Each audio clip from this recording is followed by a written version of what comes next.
It's Unstable Topic with Sarah and Maggie. Hey, bestie. Hey, bestie. Okay, so something unstable that I realized last night while I was putting toothpaste on a pimple is that I still subscribe to a handful of beauty tips from 17 magazine. What do you mean subscribe? Like, I still believe them and adhere to them and do them. Oh, I was thinking like you had some type of subscription where you were sent like hot tips from 17 magazine. I'm like, Ooh, would. Did you read 17 magazine? yes, I did. 100% read 17. I have horror stories when I was in ninth grade, and I vividly remember having magazines in my room because that was the time where you would cut out like cool brands and put them on your wall and like Vision boarding, kind of. you're like, oh, I love Abercrombie and I love Gap and let me put this Clinique pick. Like, I don't know, it's very brand centric when I was 8th, 9th grade, that type of the 90s. And one of the magazines I had, I think I got it from a neighbor, was Cosmo. And to clip things out, I didn't read it. And I remember, Oh, sure. look, I was a young, naive 9th and 8th grader. And I had it just blatantly out next to my nightstand. And my dad came in to give me a kiss goodnight. No. He looks at the nightstand and he says, No. Sarah, I don't think that magazine is appropriate for you. And I'm like, what? Why? And so he gives me a kiss and leaves. And it said something like, how to orgasm the best. And again, I didn't understand. Like, why does this, like, I was just, had I had known, You would never. I would never have had that so predominantly displayed. Oh my gosh. Next to my bed. I'm so embarrassed for you. I would have put that. 17 magazine used to have like you could write in embarrassing stories. And that would go in 17 magazine in the embarrassing stories section. We used to like gather around in middle school and sit in the library and read them out loud and just laugh so hard. And then also internalize all the embarrassment and be so self-conscious of any mistake we ever made.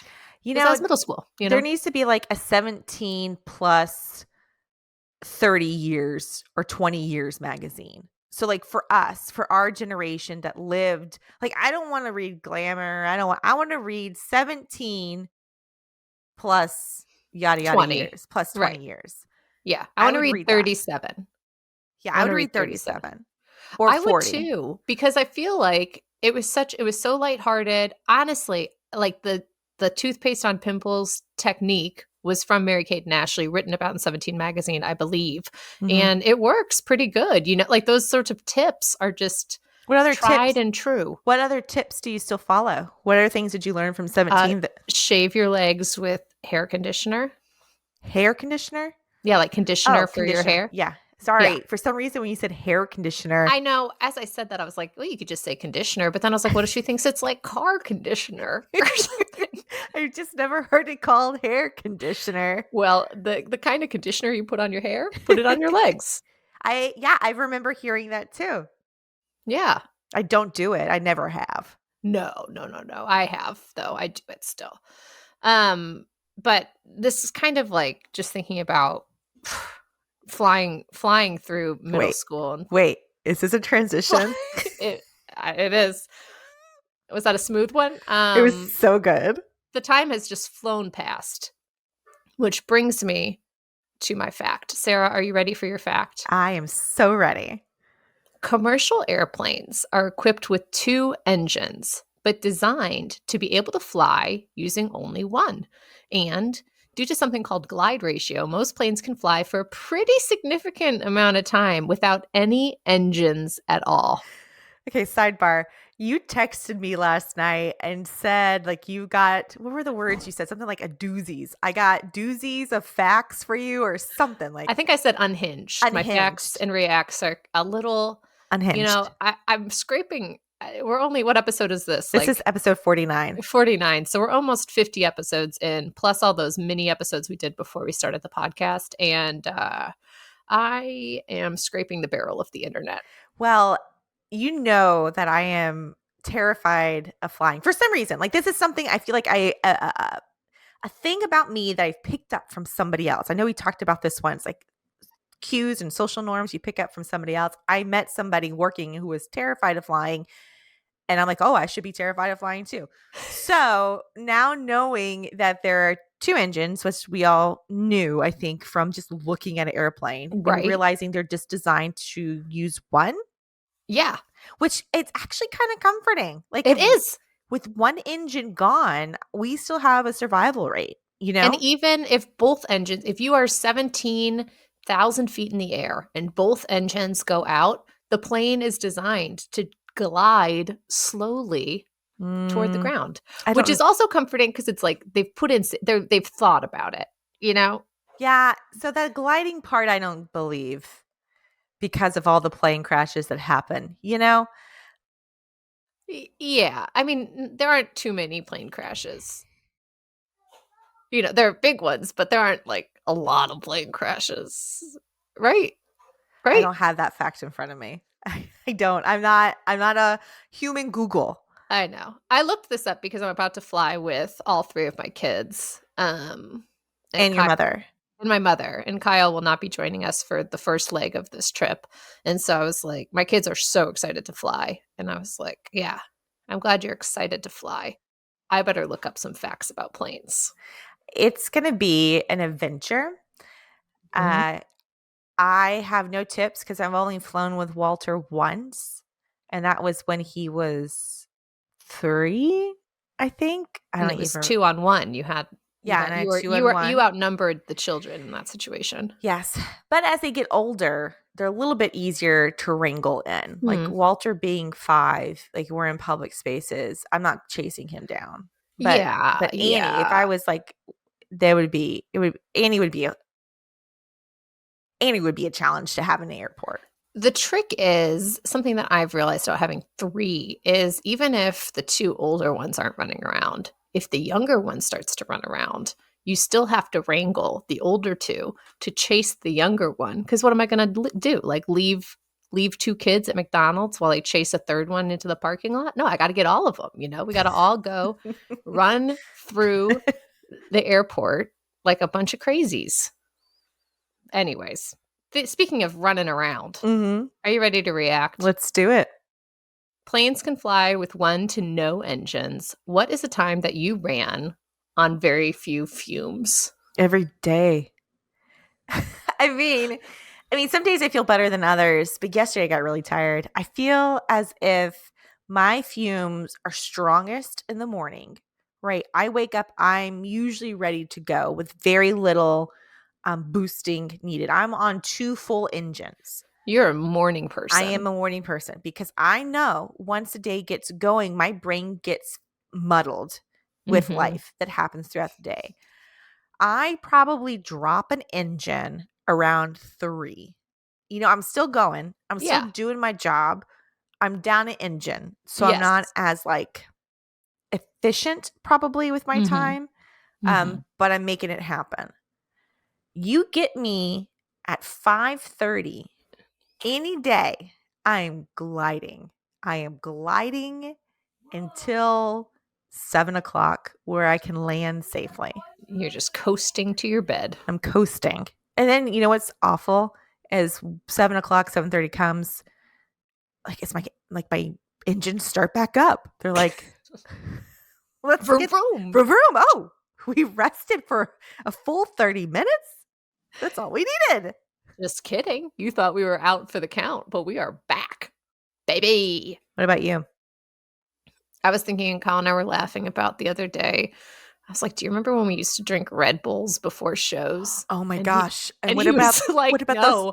He literally said, "No. When did I?" And then he goes, "Oh yeah, we did. Like we used to drink Red Bulls at like 7 p.m." Yes, but what was that other drink we would drink? The other The energy, off-brand, the the off-brand Red off-brand Bull. Red Bull. What was it called though? Blue?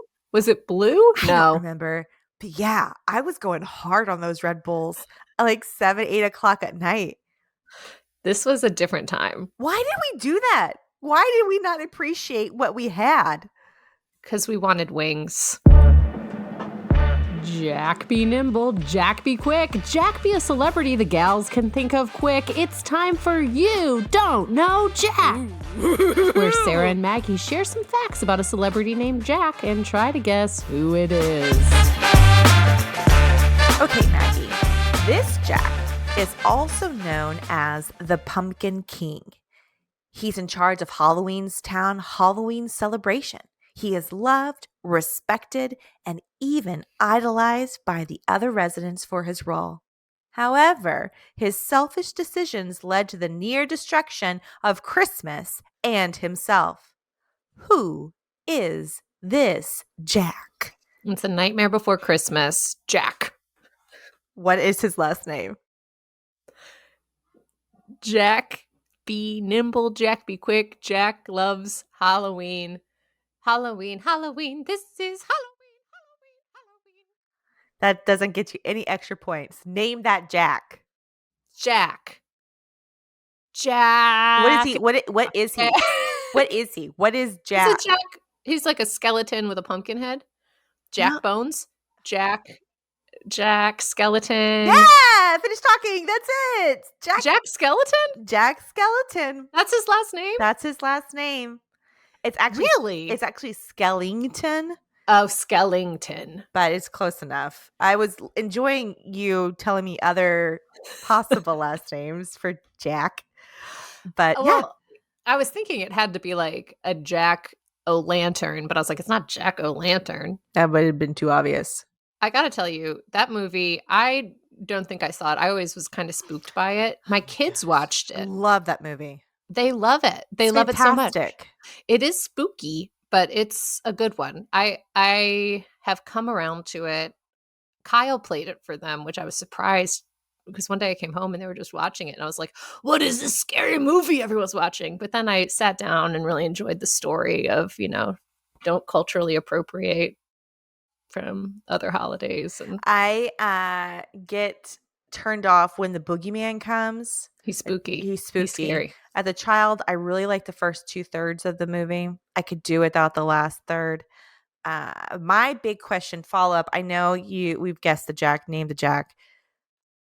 Is Nightmare Before Christmas a Halloween movie or a Christmas movie? It's a Halloween movie, but it can be enjoyed also around Christmas. I mean, it's really, you can watch it whenever you want. But I would say it's a Halloween movie because it's about Halloween Town at the center. And so it centers on Halloween. Yes, they bring in other holidays, but I would not say that it's about Christmas as much as it is about loving the holiday that you have. I agree. 100%. I agree. And I know there's people that don't. And you know what? DM us. Sarah, are you ready for a fact? Yes, I am. Okay. Ostriches' eyes are big. In fact, their eyes are bigger than their whole brain. That's wild. So one eye is larger than an ostrich's entire brain. Yeah, their eyes, I guess it would be the size of one eye. Their eyes are big. Their eyes are bigger than their brain. Can I just tell you, ostriches are mean. And because they don't got a brain. Well, maybe because your eyeballs are like, this hurts. They're dumb. I don't know if they're dumb. They're just spicy. We went to Fossil Rim before Walter was born, and we did this cool. I highly recommend going to Fossil Rim. It's in Texas. But if you go, you have a couple options. You can like drive your car through and see the animals or whatever. But we did like a Jeep tour. So we got to sit in the Jeep, which was nice because you didn't have to worry about driving and you got to see the different animals. And so they're like, hey, if an ostrich comes up to the Jeep, we don't recommend feeding them because they're mean. And the ostriches will push the other animals out of the way to get the food. And sure enough, we had a couple ostriches chasing us down. They are the geese of the Safaras. Is it Sahara? Safari? Sahara of the wild. I would say, but geese are wild too. But like they're the geese of the zoo more. Like they're the geese of big game. Yeah, big game geese. I like that. They're big game geese. I think that this connects though. I think that if you're going to be mean and you're going to be a bully, I'm going to say you got a small brain. I'm going to say you're not smart because it takes a lot of intelligence and emotional intelligence to be kind Hmm. and thoughtful and to share. And if these ostriches are running up and knocking over other animals and making other people feel uncomfortable and unsafe in their Jeeps, I think that's because they got a tiny little brain. That's right. I support that. You gonna be mean? I'm gonna say you got a small brain. You got the tiniest little bird brain. Well, speaking of brains and Yes. birds Oh, and ostriches having eyes bigger than their brains, are you ready to react? yes. Okay. Eyes bigger than your brain sounded a lot to me like the phrase, your eyes are bigger than your stomach, which leads me to wonder, would you rather have your eyes be bigger than your brain or your eyes be bigger than your stomach? My eyes be bigger than my stomach because we just determined a small brain means you're incapable of kindness and humility and being a compassionate individual. I do not want to be an ostrich or the geese of the neighborhood. So I would rather have my eyes be bigger than my stomach, and which means I have pretty big eyes because my stomach loves it some food. Yeah, I But know. I don't think my eyes have ever been bigger than my stomach. I can eat so much food in one sitting, and yet I would still have eyes bigger than my stomach for the reasons you just stated. I don't Mhm. want to be a mean bird. I want to be a bird who thinks they can eat 100 hot dogs in a sitting. And dang, will I try, but I'll do it with kindness. I'll do it with a smile. I'll be a nice bird. You are a nice bird. You're a nice bird. Thank you so much for joining us. If you enjoyed this episode, we would love a review, subscribe, or for you to share this with a friend you think would like it. Or all three of those things. You can do all three and make our day and help us grow.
Thank you so much for joining us. If you enjoyed this episode, we would love a review, subscribe, or for you to share this with a friend you think would like it. Or all three of those things. You can do all three and make our day and help us grow.